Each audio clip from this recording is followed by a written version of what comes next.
Oye, el material que tenemos hoy es de los que te dejan pensando, ¿eh? Uf, sí, Es denso, es fuerte y a primera vista bastante oscuro. mucho. Nos vamos a meter de lleno con unas notas sobre el libro de Sofonías, un profeta del Antiguo Testamento que, la verdad, no se andaba con rodeos. Para nada. Es un viaje que a ratos parece, no sé, sacado de una película de terror apocalíptica. Nuestra misión hoy es desarmar esta intensidad para encontrar el mensaje que se oculta detrás, porque hay uno, y es sorprendente. La historia arranca con una amenaza que te pone la piel de gallina. Así es. El libro abre prácticamente con una sentencia de muerte universal. El versículo 1.2 dice, «Destruiré del todo todas las cosas de sobre la faz de la tierra», dice Jehová. Wow. No hay preámbulo, no hay calentamiento. Es una declaración de intenciones directa y absoluta, que pone las cartas sobre la mesa desde el primer segundo. Es que es una forma brutal de empezar una conversación. La frase «destruiré del todo» suena a que no va a quedar ni el polvo. A ver, vamos a desmenuzar esa frase porque es potentísima. ¿Qué significa exactamente del todo? Es que la expresión en hebreo, asof asof, es una figura literaria que intensifica la idea. Es como decir, barriendo, barreré. Ah, ok. No es una poda, es una erradicación. La intención es clara.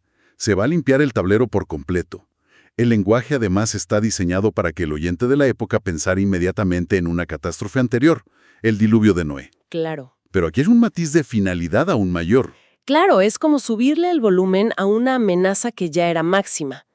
Y aunque el blanco principal, según entiendo de las notas, era el reino de Judá Por mezclar sus creencias. Por mezclar sus creencias. El lenguaje es universal. ¿Por qué? Para subrayar la gravedad del asunto. Es una forma de decir, aunque el problema está aquí, en casa, la santidad de Dios y las consecuencias del pecado son un asunto cósmico. Y la firma final, dice Jehová, le da toda la autoridad. es el sello de autoridad divina. Esto no es un analista político prediciendo una invasión, es el creador, anunciando que va a intervenir directamente en su creación. Entendido, es una advertencia de nivel cósmico. Pero lo que me llama la atención es que no se queda en lo general. El siguiente versículo, el 1.3, es casi como un inventario metódico de la destrucción. Totalmente. Habla de hombres, bestias, aves, peces. ¿Por qué ese nivel de detalle? Porque lo que está describiendo es un concepto teológico fascinante, una descreación. Descreación. Sí, si uno lee el Génesis, ve a Dios creando y llenando el mundo en un orden específico. Sofonías lo que hace es narrar el proceso inverso, como si estuviera, pues, rebobinando la cinta de la creación. Increíble. Anuncia que va a vaciar el mundo sistemáticamente y en el orden inverso al que lo llenó. Es una imagen potentísima. O sea, el pecado humano es tan grave que no solo afecta a la humanidad, sino que arrastra a todo el ecosistema. Exacto. Es como si la rebelión humana hubiera infectado el sistema operativo completo de la creación. Exactamente. La naturaleza, en esta visión, sufre las consecuencias directas de la corrupción humana. Pero en medio de esa lista de seres vivos, como bien dices, aparece un elemento extraño. Las piedras de tropiezo. Sí, eso me saltó. La lista va: hombres, bestias, aves, peces. Y de repente, las piedras de tropiezo. A veces un elemento que no encaja. No es un ser vivo. No lo es. ¿A qué se refiere y por qué lo mete ahí? Se refiere directamente a los ídolos y los altares paganos. El profeta está diciendo que el juicio no es solo contra las personas, los impíos, sino también contra los sistemas y los objetos que los llevaron a esa corrupción espiritual. Ah, claro. Es una limpieza total, de personas y de la infraestructura de su idolatría. El verbo que usa el hebreo original para describir la acción sobre estas piedras se podría traducir como talar o extirpar. Es una imagen quirúrgica. Sí, es como si estuviera removiendo un tumor. Un tumor y todo lo que lo alimenta. Y la mención de los peces, que una invasión de Babilonia no podría tocar, es para rematar la idea de que no hay escapatoria posible. Precisamente. Es una hipérbole deliberada para enfatizar que el juicio es total. No importa si vives en la tierra, en el aire o en lo más profundo del mar. De este juicio, dice Sofonías, nadie se escapa. Y si pensábamos que el tono ya era intenso, el texto sube la apuesta. Bastante. Llegamos a la famosa descripción del Día del Señor, el dies irae, el día de la ira. La acumulación de palabras en el versículo 1:1:5 es casi sofocante. Día de ira aquel día de angustia y de aprieto, día de alboroto y de asolamiento, día de tiniebla y de oscuridad. Es una obra maestra de la retórica del terror. Sofonías acumula sinónimos para no dejar ningún espacio a la esperanza. Podemos agruparlos en 3 pares que van describiendo una espiral descendente hacia la desesperación total. A ver. El primer par es ira, angustia y aprieto. La ira es la justicia de Dios que se desborda, pero aprieto en hebreo es una palabra muy física.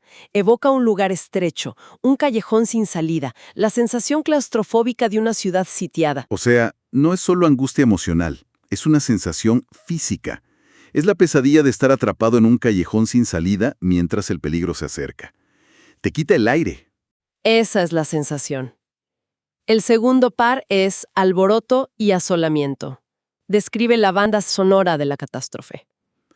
La banda sonora, sí. Primero, el alboroto, el caos, los gritos, el ruido ensordecedor de la batalla. Y después, el asolamiento, el silencio sepulcral, el vacío de una ciudad en ruinas, el antes y el después de la destrucción. Exacto. Y aquí hay un detalle escalofriante que se pierde en la traducción. La palabra hebrea para asolamiento es shoah. Espera, Es la misma palabra que se usa hoy en día para referirse al Holocausto. un momento. ¿Es la misma palabra? Eso le da una dimensión de horror completamente diferente. Totalmente. No está hablando de una batalla más. Está describiendo una devastación de una escala inimaginable para ellos. Le da el peso de una aniquilación sistemática. Y el último par lleva todo a un plano cósmico. Tiniebla y oscuridad. Ya no es solo la oscuridad de la noche, ¿no? Son imágenes de una teofanía, una manifestación de la presencia de Dios, como cuando bajó en el monte Sinaí envuelto en una nube densa. Claro. Simboliza la ausencia total de luz, de esperanza, de guía. Es una oscuridad que se puede sentir. Y esta idea del día de la ira con la oscuridad total se conecta con lo que mencionabas al principio sobre la descreación, ¿no? Por completo. Es como si Dios no solo estuviera borrando la vida, sino que estuviera apagando la luz del universo para su pueblo. Es una inversión total de las expectativas. El pueblo de Judá esperaba que el día del Señor fuera un día de luz y victoria para ellos, y de oscuridad para sus enemigos. Y Sofonías les da la vuelta a la tortilla. De forma brutal, les dice, no, el juicio empieza por casa. Para ustedes este día será de oscuridad absoluta. A ver, entiendo el recurso literario, pero para un oyente moderno, esto suena increíblemente cruel. ¿Un Dios que desata tanta angustia y oscuridad? Es una imagen difícil de digerir. Es la pregunta central. Claro. ¿Cómo se reconcilia esta visión tan aterradora con la idea de un Dios de amor que se tiene en otras partes del texto? Es que la respuesta está en el propósito. El objetivo de esta descripción tan gráfica no es el sadismo, sino provocar una conmoción tal que lleve a un arrepentimiento genuino. Es como un médico que le muestra a un paciente una imagen muy cruda de sus pulmones para que deje de fumar. Entiendo.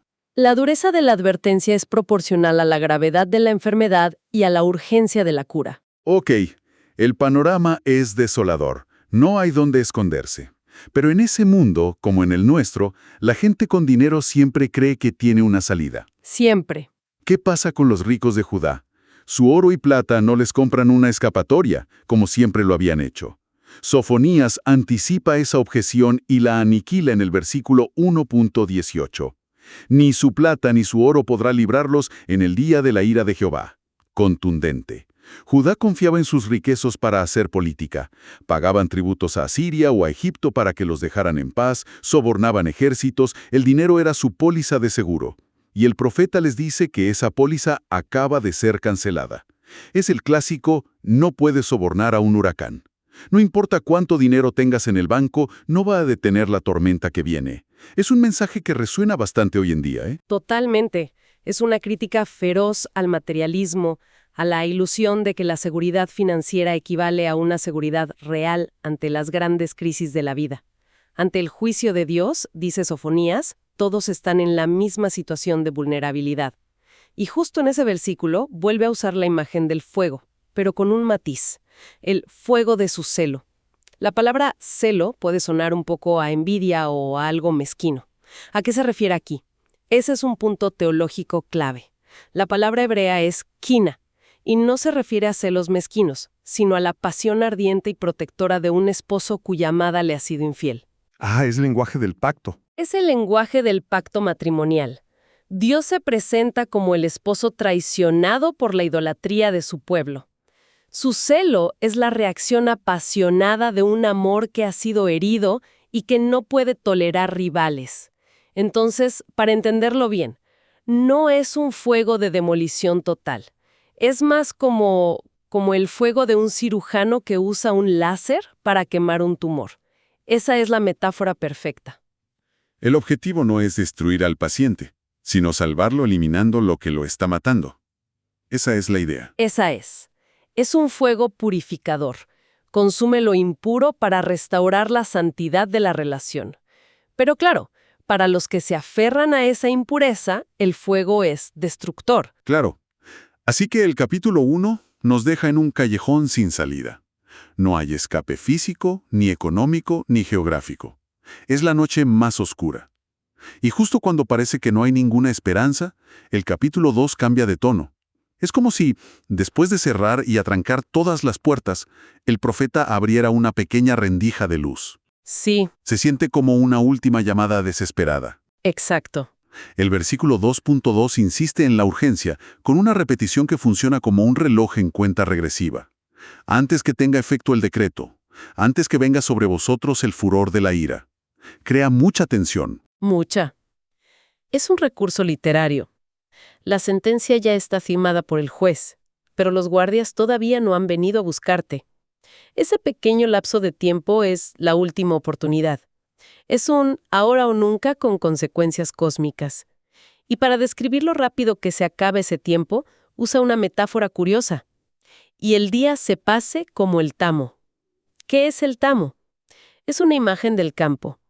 El tamo es la cáscara del grano de trigo, que no pesa nada y no sirve para nada. Ok.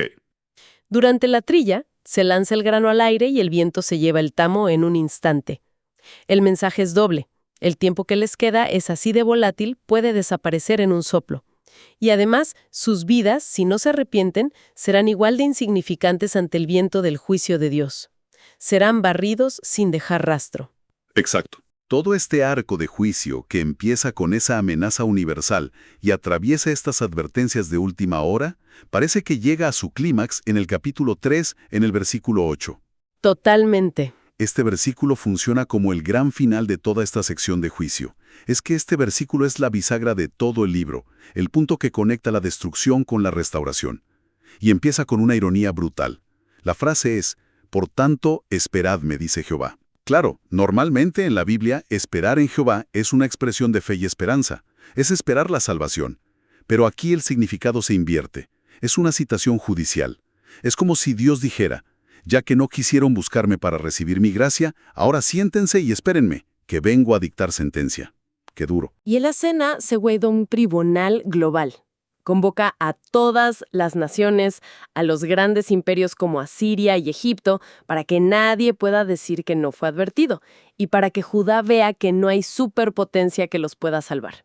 He oído que hay algo muy especial en el lenguaje original de este versículo. Algo que se pierde por completo en la traducción y que es único en toda la Biblia. Sí, es uno de esos detalles que te dejan con la boca abierta. Sofonías 3:8, en su texto original hebreo, es el único versículo de toda la Biblia que contiene todas las letras del alfabeto hebreo. ¿Todas? ¿Con qué Incluyendo las 5 formas especiales que solo se usan al final de una palabra. Un momento. ¿Me estás diciendo que el profeta o quien transcribió esto se las arregló para usar todas las letras del alfabeto, de la A a la Z, en este único versículo de juicio final? ¿Así es? ¿Caso está cerrado? He dicho todo lo que se podía decir. Esa es la interpretación de la mayoría de los eruditos. Es un recurso literario para simbolizar totalidad y finalidad. El juicio es completo, exhaustivo, de la A a la Z. No hay cabos sueltos, no hay posibilidad de apelación, es el punto final de la acusación. Increíble. Es como un sello de finalidad absoluta puesto sobre el veredicto. Lo es. Y lo más importante es que esta noche, que es la más oscura y definitiva, precede inmediatamente al amanecer. Justo después de este versículo de juicio total, en el versículo 9, El tono cambia radicalmente y Dios empieza a hablar de purificar y restaurar. Ah, esto confirma el propósito de todo lo anterior. El fuego no buscaba la aniquilación por la aniquilación, sino consumir la maldad para poder dar paso a algo nuevo y limpio. Entonces, el viaje ha sido intenso. Arrancamos con una amenaza de descreación que borraba todo el universo. Pasamos por la descripción visceral y claustrofóbica del día de la ira. Sí. Vimos cómo el dinero y el poder no servían de nada y terminamos en un tribunal cósmico con un veredicto que, literalmente, lo abarca todo de la A a la Z. La gran lección que dejan estos textos es que la severidad de la advertencia es directamente proporcional a la profundidad del amor que hay detrás y a la urgencia del llamado al cambio. Claro. La oscuridad se describe con tanto detalle y con tanta intensidad precisamente para que la promesa de luz y restauración que viene justo después resuene con una fuerza arrolladora. Hay que demoler por completo el edificio corrupto para poder construir algo puro sobre cimientos nuevos. No se puede simplemente remodelar. Y eso nos deja con una idea para reflexionar. Los textos describen un juicio que es a la vez destructivo y purificador. Un fuego que arrasa pero también limpia. Y eso plantea una pregunta que va más allá del texto. En cualquier sistema que percibamos como corrupto, ya sea algo personal, social o incluso institucional, ¿qué es exactamente lo que debe ser consumido por ese fuego para que algo nuevo y verdaderamente puro pueda nacer en su lugar?